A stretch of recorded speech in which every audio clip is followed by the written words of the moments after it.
नमस्कार दोस्तों, आप देख रहे हैं टुडेज वर्ल्ड और आज हम एक बहुत ही गंभीर और चिंताजनक मुद्दे पर बात करने वाले हैं।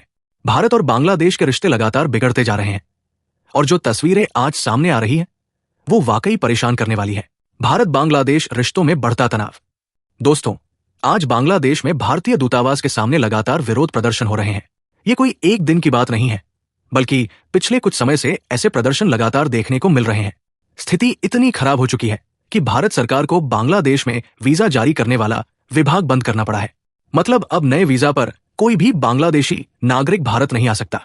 हाँ, जिनके पास पुराने वैध वीजा है वो अलग बात है, लेकिन जो दृश्य सामने आ रहे हैं वो साफ बताते हैं कि माहौल बेहद तनावपूर्ण हो चुका है। भारतीय दूतावास के सामने भड़काऊ पोस्टर। इन विरोध प्रदर्शनों में कुछ ऐसे पोस्टर दिखे हैं जिनका कोई तर्क नहीं बनता। पोस्टर पर लिखा है, ban state force backed by India. अब सवाल उठता है, भारत कौन सी स्टेट फोर्स को बैक कर रहा है? भारत आखिर बांग्लादेश में ऐसा क्या कर रहा है कि इस तरह के आरोप लगाए जा रहे हैं? यही कारण है कि भारत सरकार ने बांग्लादेश के राजदूत को तलब किया और साफ शब्दों में कहा कि हमारे दूतावास की सुरक्षा सुनिश्चित की जाए। इसके बाद बांग्लादेश सरकार ने कुछ अतिरिक्त सुरक्षा जरूर लगाई, लेकिन सवाल वही का वही है। भारत विरोधी नैरेटिव कैसे बना? दरअसल बांग्लादेश में एक धारणा बनाई जा रही है कि भारत उनकी राजनीति में दखल दे रहा है। शेख हसीना को लेकर भी यही प्रचार किया गया कि वो एक डिक्टेट, और अब जब वो भारत आई तो ये नैरेटिव बना दिया गया कि भारत एक तानाशाह को शरण दे रहा है, जबकि हकीकत इससे काफी अलग है। भारत ने बांग्लादेश की कितनी मदद की? थोड़ा ठंडे दिमाग से सोचिए। भारत बांग्लादेश को चावल सप्लाई करता है। प्राकृतिक आपदा हो तो भारत सबसे पहले मदद करता है। बांग्लादेश का बड़ा हिस्सा भारत से होकर बहने वाले पानी पर निर्भर है। इसके बावजूद आज वहां भारत विरोधी भावनाएं भड़काई जा रही है। सेवन सिस्टर्स को लेकर खतरनाक बयान। सबसे ज्यादा चिंता की बात यह है कि अब बांग्लादेश के कुछ नेता भारत के नॉर्थ ईस्ट राज्यों यानी सेवन सिस्टर्स को लेकर खुलेआम बयान दे रहे हैं। एक राजनीतिक पार्टी नेशनल सिटीजन पार्टी और उसके नेता हसनत अब्दुल्ला खुले तौर पर कह रहे हैं कि भारत के नॉर्थ ईस्ट राज्यों को अलग किया जाना चाहिए। सोचिए, ये बयान कितने खतरनाक है। पॉपुलैरिटी के लिए भारत विरोध।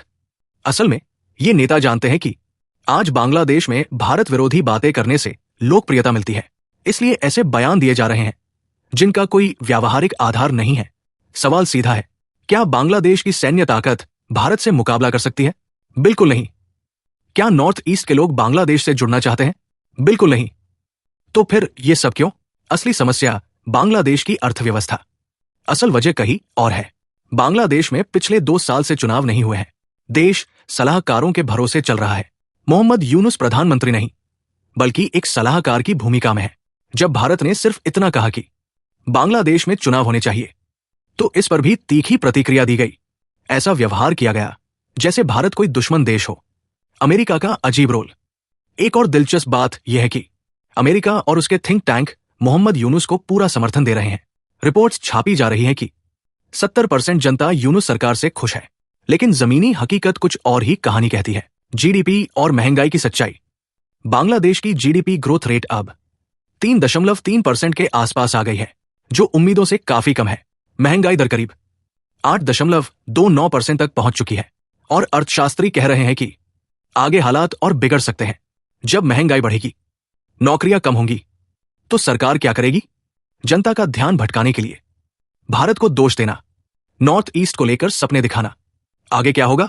इतिहास गवाह है, जब भी अर्थव्यवस्था बिगड़ती है तो जनता सवाल पूछने लगती है, और उस दिन भारत विरोधी बयान काम नहीं आएंगे। भारत की स्थिति फिलहाल मजबूत है।